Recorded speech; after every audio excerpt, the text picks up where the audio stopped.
جہاں صاحب ایک سوال میرے پاس خاتون کا آیا ہوا ہے کہ طلاق بائن کے بعد کیا ایک خاتون اپنے شوہر کے پاس جا سکتی ہے؟ تو میں اس میں یہ بھی پوچھنا چاہوں گا کہ طلاق بائن کیا ہوتی ہے، یہ بھی آپ وضاحت فرما دیجیے۔ یہ اصل میں فقہا کی اصطلاحات ہیں۔ میرے نزدیک اسلام جس پہلو سے طلاق کے بارے میں ہدایات دیتا ہے اس کو سمجھنا چاہیے۔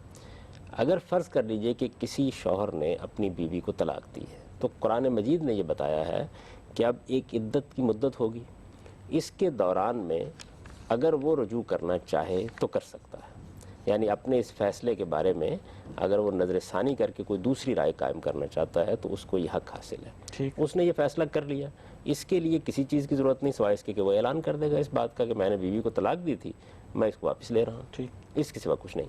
لیکن اگر عدت کی مدت گزر گئی ہے تو اب یہ طلاق بائن ہو جائے گی۔ اچھا، یعنی فقہی اصطلاح جو انہوں نے استعمال کی اسی کو لے لیجئے، طلاق دی جو اس کے لیے 3 مہینے کی مدت مقرر کی گئی وہ گزر گئی ٹھیک، تو طلاق بائن ہو جائے گی۔ افیکٹو ہو گئی، بائن کا مطلب یہ ہے کہ جدائی ہو گئی دونوں، جدائی ہو گئی، یعنی اب یہ میاں بیوی نہیں رہے۔ نہیں رہے، دیکھیے جب تک 3 مہینے کی مدت تھی اس وقت تک یہ میاں بیوی تھے، ٹھیک، جب چاہے یہ اپنے اس فیصلے پہ نظر ثانی کر سکتے تھے، صحیح، لیکن اب جب مدت گزر گئی ہے تو پھر یہ میاں بیوی نہیں رہے۔ ٹھیک، جب میاں بیوی نہیں رہے تو بیوی بھی آزاد ہے، کہیں نکاح کر لے، میاں بھی آزاد ہے، کوئی فیصلہ چاہے کر لے۔ اس کو بائن کہا جاتا ہے۔ بائن کا مطلب ہے جدائی ڈال دینے جدائی والی، ڈالنے والی۔ یعنی اب یہ میاں بیوی کی حیثیت سے کوئی تعلق قائم نہیں رکھ سکتے۔